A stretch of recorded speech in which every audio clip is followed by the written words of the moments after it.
Yo, good morning, everybody. Welcome on in. Happy Wednesday. I think today's Wednesday. My name is Ryan here. For anybody who's new, you're going to be stuck with me today because Dave is in New York City. He's doing a little traveling right now. Typically, he would be here. But today it's going to be my show, and I'm going to be running this thing. And that's okay because I'm excited and I like being here. And I'm going to bring it back to basics today. I'm going to talk about some stuff that you can never talk about enough just because it's so important. So if you're ready for that, and if you're here, go ahead and drop a comment over on the right side on this live stream, so that way I can see that you're here, and I know that I'm talking to somebody other than just these two screens in front of me or this wall in front of me. I like interaction. Interaction makes us feel good, right? We all know that. We're all content creators.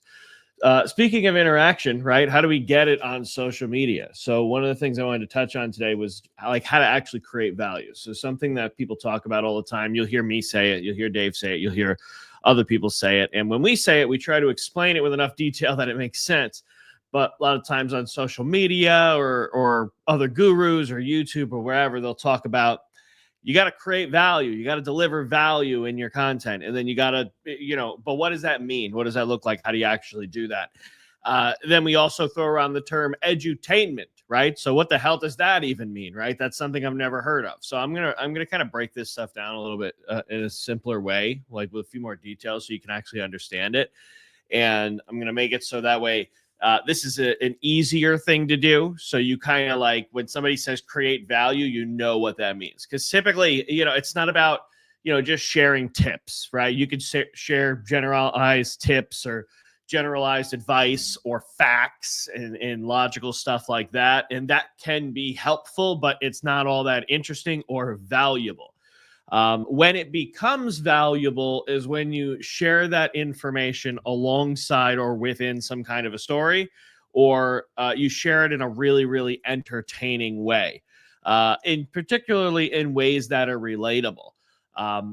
So if you're kind of like looking at value up until this point as just a like, oh, I got to just educate, it's kind of not correct. You got to, because ultimately people are going to be watching your content. They're on social media. Why are they there in the first place? To be entertained. So you've got to weave the educational piece into the entertainment. And honestly, nowadays, I mean, market shifts all the time. You got to be putting more of a focus on the entertainment piece and then weave the education into that, right? Like the entertainment has to actually come first. Like, what's the viewer going to perceive as valuable? They're going to perceive value as just something that they liked, right? So, a lot of times, even if you ask people, and something that's interesting is, sometimes I'll ask people like what they like about something, right? What do you like about a show? What do you like about this content creator? Oh, I don't know. It's just good. I just like it. I like watching it, right? They can't really tell you why they like it so much, but they'll just tell you that they like it, right? They don't really have a reason for it. So they're not even thinking about it that deep. They're just thinking about it as, oh, I enjoy this. This makes me feel good. I'm entertained. It keeps me here. There's not anything else I'd rather do other than, watch this particular show or this particular movie. So, and that's value, right? Um, we could also argue that things like college, right, based on the logic of, oh, if I should share tips and stuff, like school would be nothing but value, right? It's just loaded with value. Well, not really, right? Value from the perspective of what does the viewer find valuable? What's something that people really enjoy and is going to keep them there? It's not really that, because they don't really want to be there. They're there because they feel like they need to, right? And so you don't want your content to be like a lecture where people feel like they need to be there, because they just won't be. They have the option. There's no benefit to them staying there. They're not going to stay there. So I'm going to share something that I typically share on Decade in a Day, which I'm doing this week, by the way. So if you're a Blueprints member, you want to come to Decade in a Day, you go to your back office, get registered for that. I'm going to share my screen and share a slide that I like to show on Decade in a Day, so you can kind of visualize what value sort of looks like. So let me pull this up, and and I've even shared this on here before. So this isn't anything brandy new, but it's evergreen, and it always makes sense. This is what I call the value equation, or what is called the value equation. So it has a few pieces. You have the outcome, right? You have, and then we'll see if we can change our color here. We'll go over to a blue. You have the likelihood of success, right? And these are your two top pieces, right? And these get added together to create value. So when we think about something like creating an offer, what's the outcome they're going to get? And what's the likelihood they're actually going to succeed? Like, what's the likelihood they believe they're going to get the outcome you're advertising, right? So if I tell you, I'm going to help you make $1 million, right? Most of you are probably going to say, yeah, okay, whatever. I don't believe you.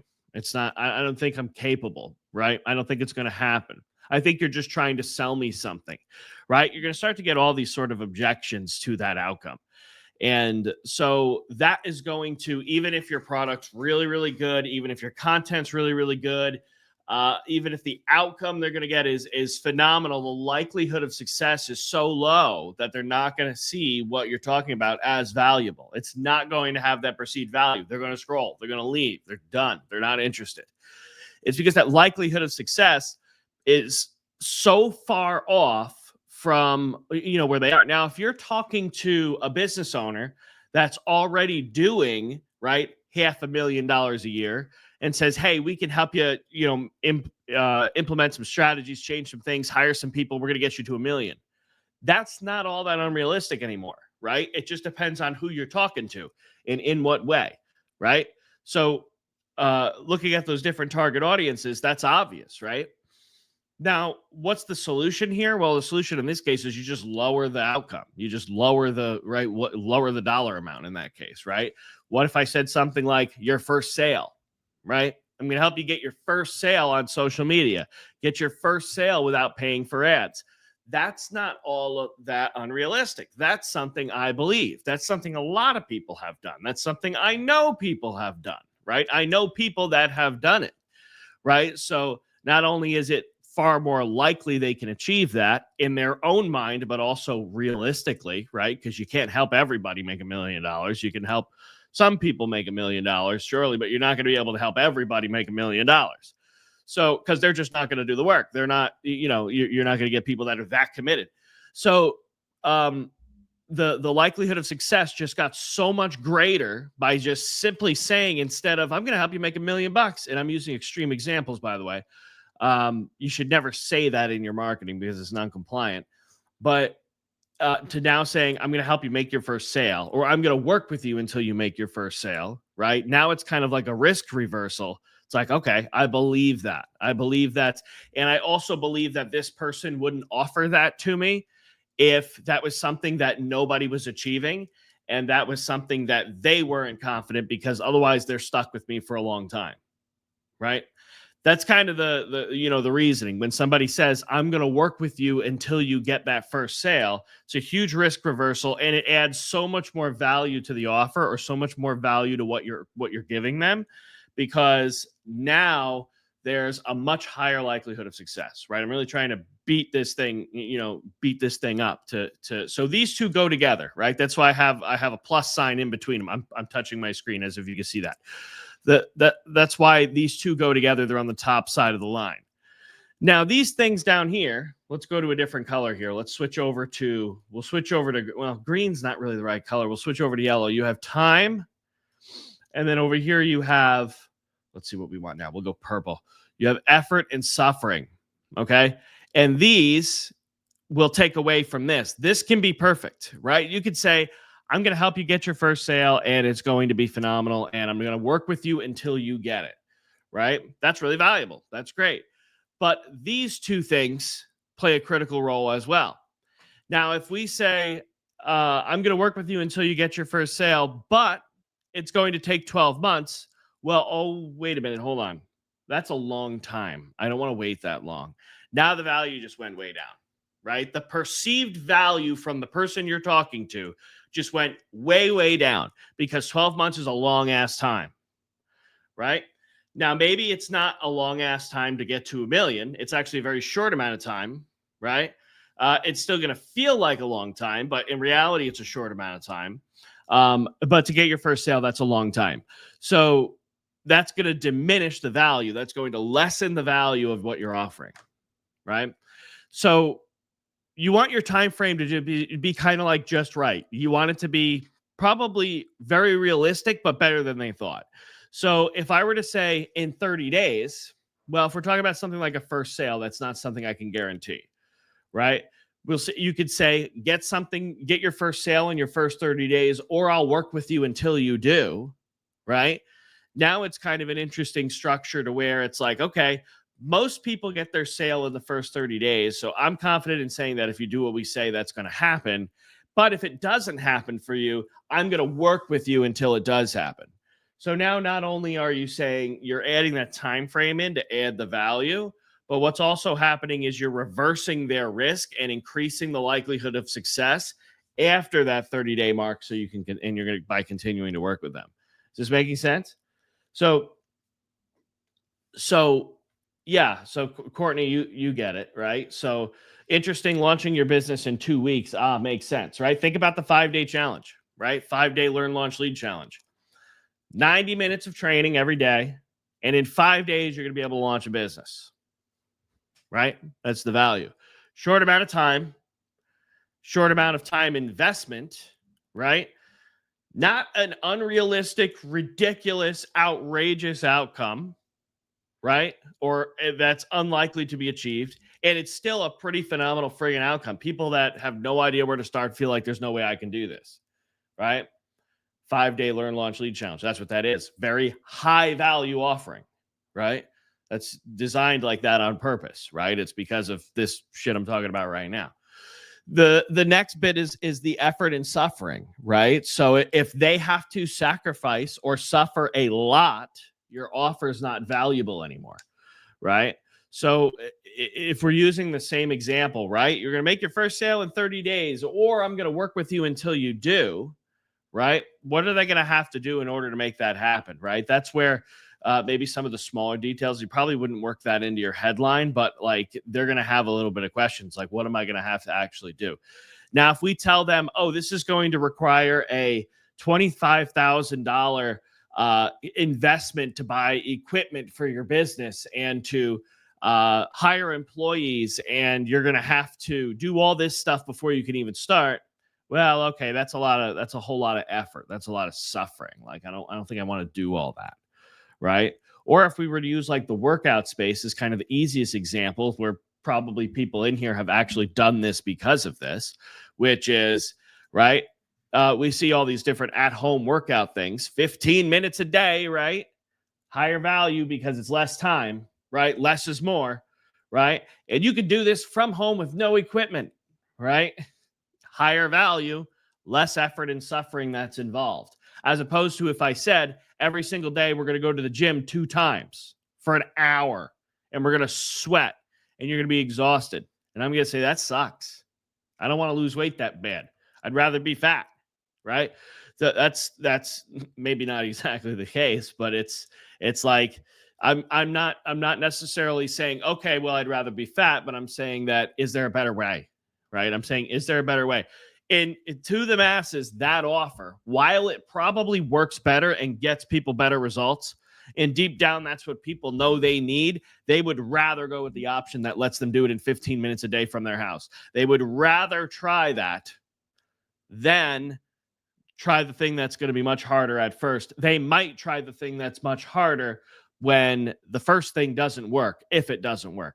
And we're talking about over a very long period of time, by the way. We're talking about, right, we're talking about the massive, right, amount of people in the main, we're not talking about a very specific, like real highly targeted audience, niche audience, right? Like if you're talking to bodybuilders, for example, like, yeah, they're if that person like really in the worst way wants to be a bodybuilder and wants to be like ripped and huge, and they're like, well, is there anything I can do in 15 minutes from my house? You're going to say like, get a grip, bro. Like that's not going to happen. Right. Are you kidding me? Who set those expectations for you? And so that audience, you can kind of, you give them a reality check. But if you're looking to appeal to the masses, right? The masses don't want to become bodybuilders. The masses just want to be healthy, right? They want to look good and feel good. That's what they want, right? So how do you communicate that outcome very, very clearly? How do you make them feel like there's a very high likelihood they're going to succeed at getting it, right? So what can you say It could be social proof. It can be testimonials. It can be case studies. It could be your personal story, right? Likelihood of success, right? I was a fat loser who just sat on my couch and ate ice cream every day. And then I started this 15-minute at-home workout. And it took me a while to get started because I was lazy and I thought it wasn't going to work. But after I started doing it, it was so much fun, right? I'm telling my story. Don't use that story, by the way. And then, of course, you have the time factor. And notice how in this particular case, there's two ways you can kind of talk about it, right? You could talk about how amount of time it takes to actually implement the thing, right? So 15 minutes per day, it's a little bit of time out of my life. Or you could talk about it as time to get the outcome, right? So it's a little bit hard because every case is always going to be different. But if you're talking about the amount of time to lose a certain amount of weight, right? That's harder to do, but you probably could do it. Yeah, put it into ChatGPT and see what ChatGPT says about that. But you could look at, right? We're looking at two different ways to talk about time to get to the outcome, or time that you'll have to suffer, right? Which is also kind of time to get to the outcome, because it's sort of implied that you'll be able to stop doing this once you get the result, even though that's not really the case. But people are going to kind of think that. But the idea is that by the time they actually get to the end, they're going to be a changed, transformed person, and they're going to want more, and they're not going to want to stop, right? The chances of getting somebody that hates a process through and through and just can't wait to be done with it, but they're doing it just to get the outcome, it's not most people. It takes a special kind of person to do that. It won't be the majority of your audience. Right. And then, so you've got the effort and suffering, right? What's it going to actually take? What's going to be required of them? What do they have to put in? The perfect scenario, which 99% of the time doesn't exist, right, is I'm going to get exactly what I want, what I've always been dreaming of. It's guaranteed to work. It's going to happen instantly, and I won't have to do anything, right? That's the maximum amount of value. That is how you maximize value and cap it out in a way that it can't be increased anymore just by doing that. So, but obviously we can never do that. You're always going to fall a little bit under that bar, and you shouldn't be trying to get to that bar because you really don't need to. It's just not necessary. It's too high. You don't need to go that high. Because then it starts to feel too good to be true. Right? Then you start getting into, it's like, okay, this isn't very believable. You would need a lot of testimonials for that to work. You need a lot of proof of, a lot of social proof, a lot of proof of concept in order for people to be like, okay, yeah, this is what everybody's saying. What this guy is saying is the truth. He means it. So, and this is how you calculate value. So now, how does this translate into your content, right? Where this is easy to understand when we're talking about making an offer, but how do I use this to help me create content? Well, you just apply the same principles to that headline you make at the beginning of your video, and then your video is the delivery of that. So you can think of your post as if you're making an offer, right? Now, you do have the entertainment piece, the edutainment piece. That's value. That creates value in the product, right? You could think of that as effort and suffering. Right? How bad is this video? Do I want the outcome bad enough that was advertised at the beginning that I'm willing to sit through this really long, boring, crappy video to get it? A lot of cases, it's no. People will scroll on that, right? Nobody's ever as invested in your content as you are. So you can apply this whole, I'm using my hand again. You can apply this whole process here, and I'm going to, well, no, I'll leave my circles on there. I was going to delete them, but I'm not going to. You can apply this whole equation to the way that you create content. And you're thinking of the video as an offer, right? Your headline is your hook. Your value is the body of the post, right? And then your call to action is, what do I want you to do next, right? You can almost think of that like your upsell, right? So for those of you who don't know what an upsell is, it's just, making an offer after another offer after they purchased the first one. So what's the outcome they're going to get? That's got to be in your hook. What's going to make them feel? And now, again, you're not explaining the likelihood of success.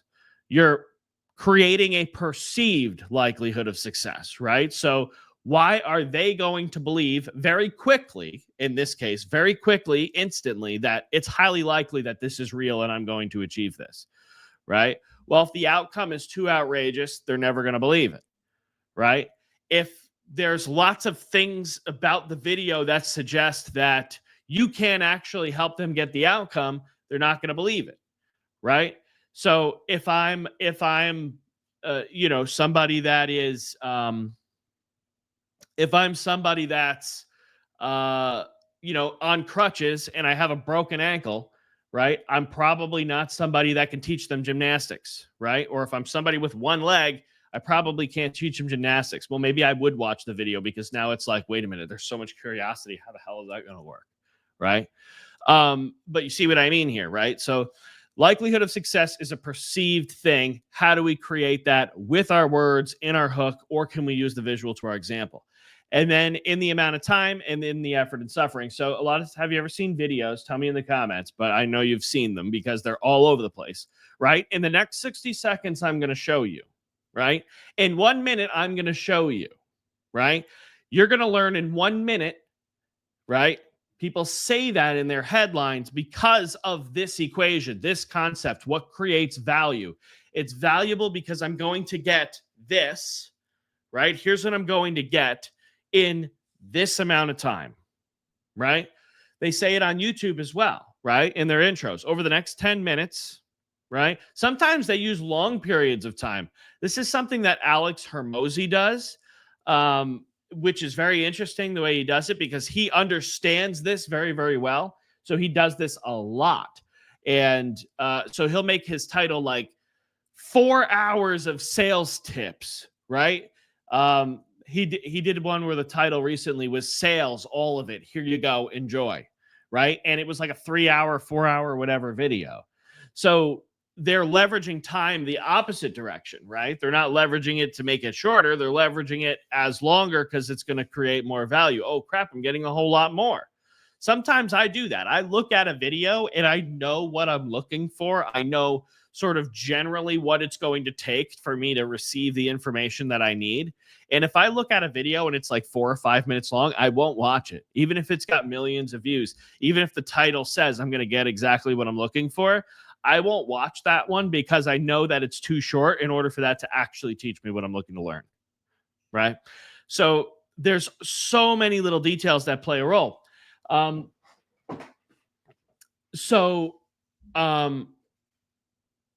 Everything that's on your content, whether it's a YouTube thumbnail, a title, a description, the opening hook, short form video, the visual, right? All of that plays a role.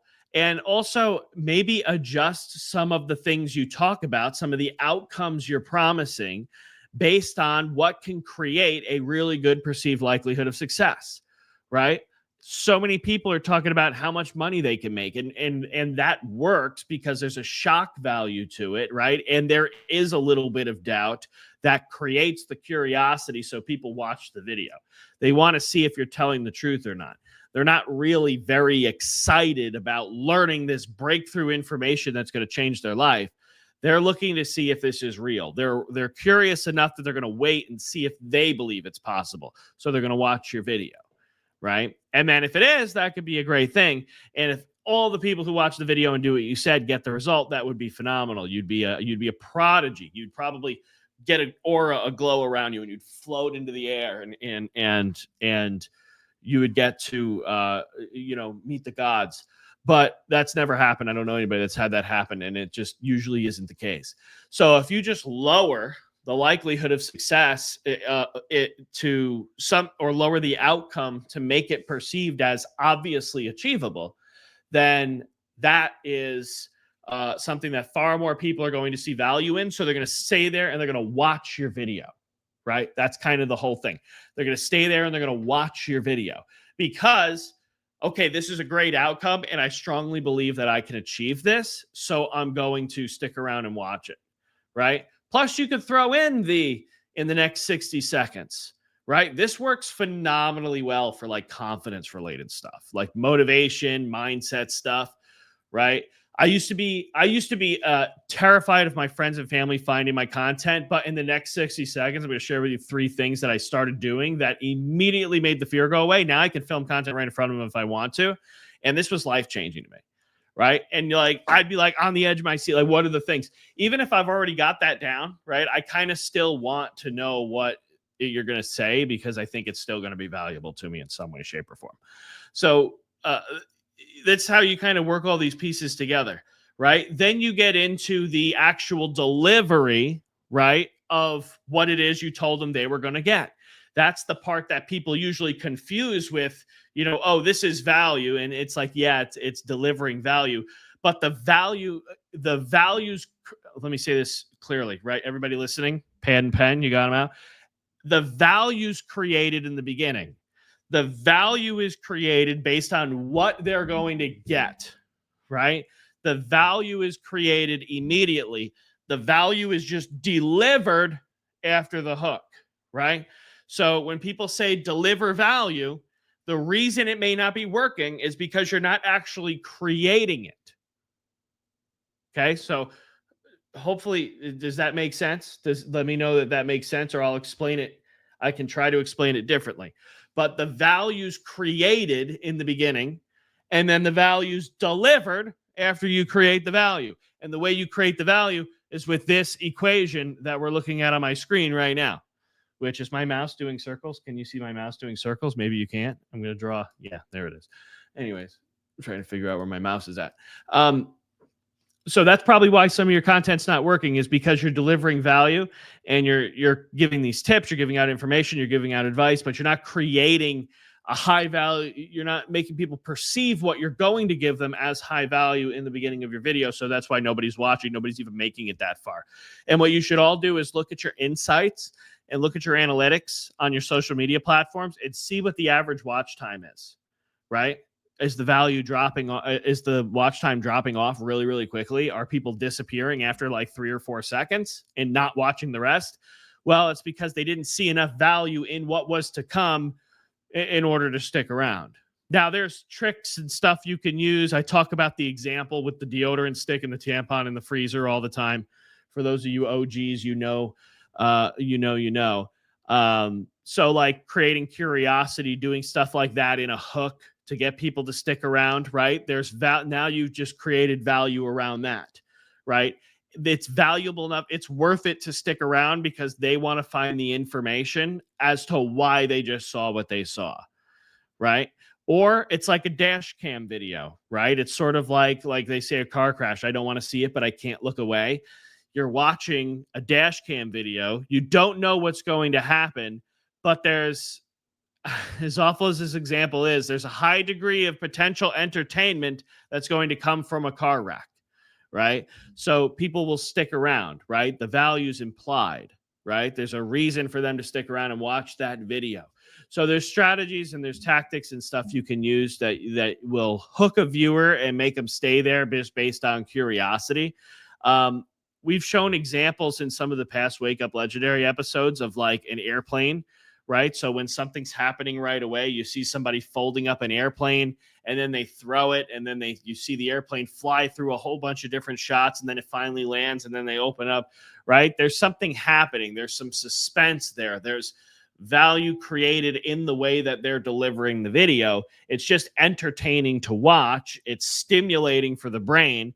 So they stick around and they keep watching it, right? And then you get to deliver your message at the end. Yeah, so if there's anything that you get out of this whole thing, it's that the value's created in the beginning and then it's delivered throughout the content. So when they say deliver value, all you're doing is, right, what does your target audience want? What's that outcome that they want that you can provide, right? When you think of your outcome, it should be something you can actually provide. Just like if you were to create a product, you should be able to deliver an outcome with the product. You shouldn't be selling a product or creating a product to sell, I should say. If you're an affiliate for something, that's totally different. You could still explain the value using a product that or promoting a product that you didn't create very easily using the same principle. But if you're going to create a product, you need to be able to actually deliver the outcome that you're advertising, right? If you're somebody that's never lost weight, never been on a diet, never exercised a day in your life, you should not be creating a workout program, right? You can buy one and you can promote one because it's fantastic and you're enjoying it, even though you haven't gotten results. That's fine. There's nothing wrong with that. But you shouldn't be creating a product to deliver a result that you can't deliver, unless, of course, there was some kind of like collaboration and somebody that did know how to get the results was actually doing the teaching or giving you the info. Then you got to do it to where it's actually they're going to get the outcome, right? So don't make videos about things that you can't deliver the outcome on, right? Whatever you say in the beginning, you have to be able to deliver that on that content in that post. You have to be able to deliver on that headline, deliver on that outcome, right? You don't want them to feel gypped. You want it to be valuable, right? So that they'll watch it all the way through. So think about that. What kind of problems can I solve is really what it boils down to. We talk about this all the time. What kind of problems can you solve? And then just solve the problems. But how do I package the problem or the solution to the problem in a really engaging way?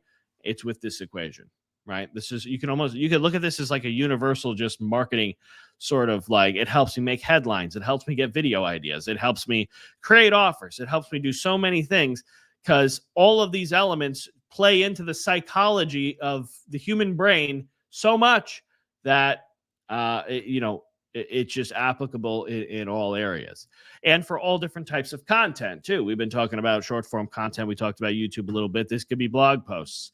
This could be paid advertising. This could be in-person stuff if you're doing it, right? This can be you're at an event and you want everybody to run to the back of the room and sign up for your thing, right? All of this plays a role in all of those places when you make an offer, right?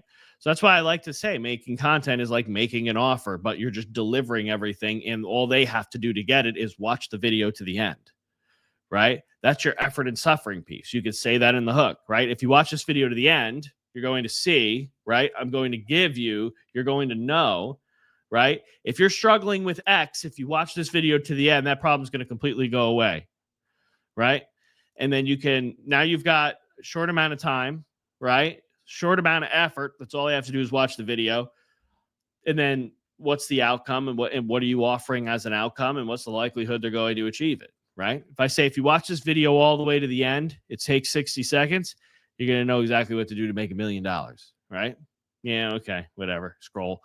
But if you were to say, I'm going to tell you everything you need to know to get your first business started, even that might feel extreme to some people, but that's a much more likely outcome that people are probably going to believe and see value in. So take the value equation. You can screenshot this if you want.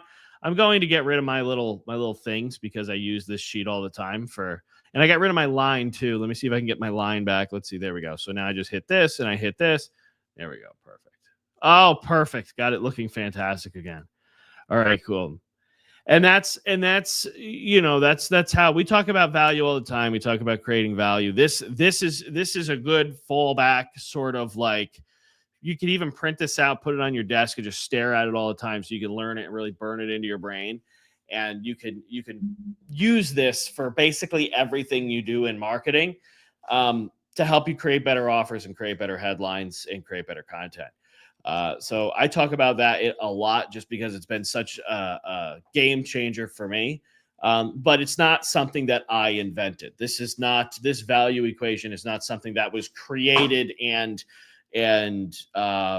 by me, and I'm the mastermind behind the whole thing.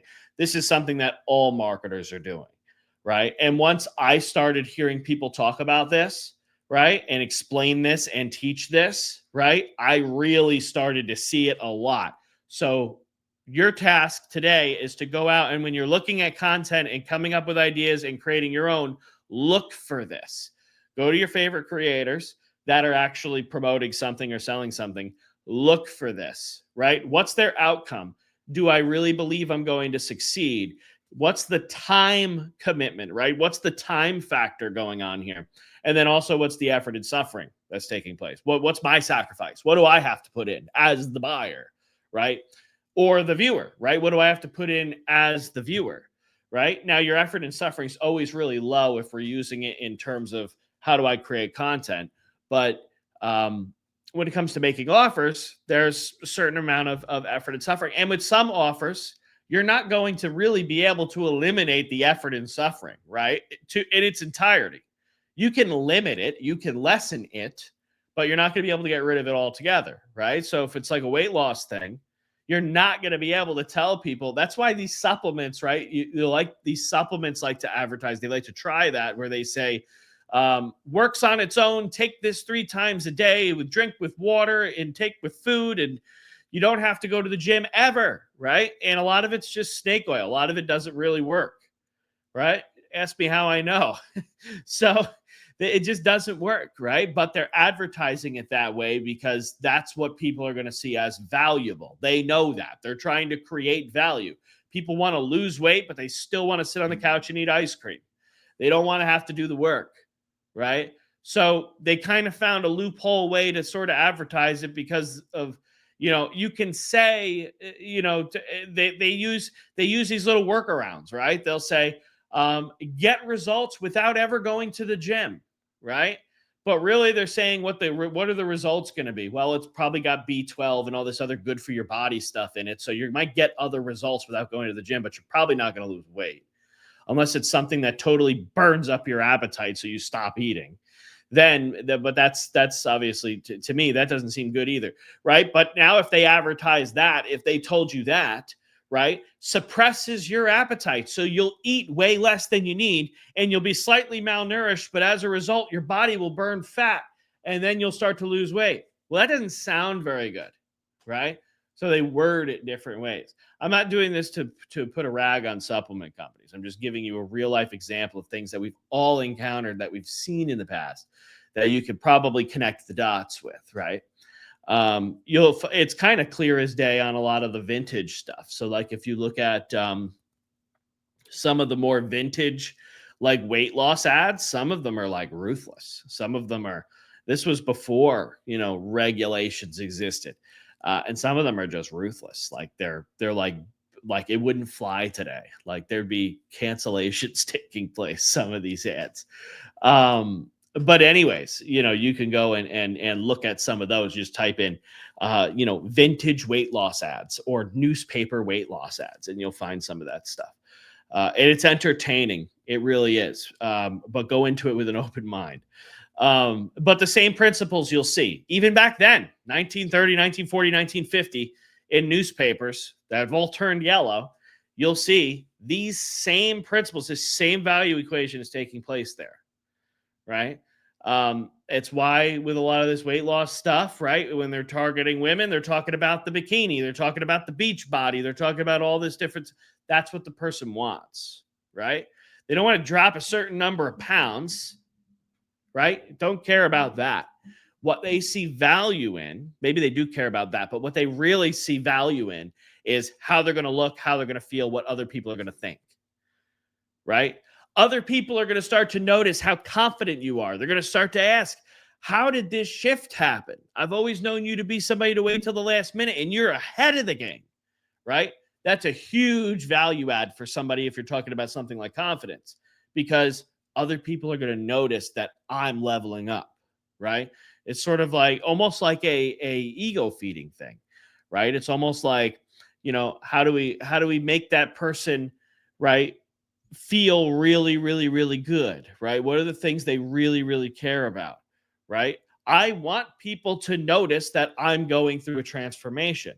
If you're telling me that it's not unusual for people to notice that I'm doing something different and I'm leveling up and I'm getting praised for it, I want that. That's a value add. That's a positive for me, right? It's a positive part of the outcome. And that's the piece that people truly want. And I could talk about this for hours and hours and hours, but unfortunately we don't have hours and hours and hours and hours.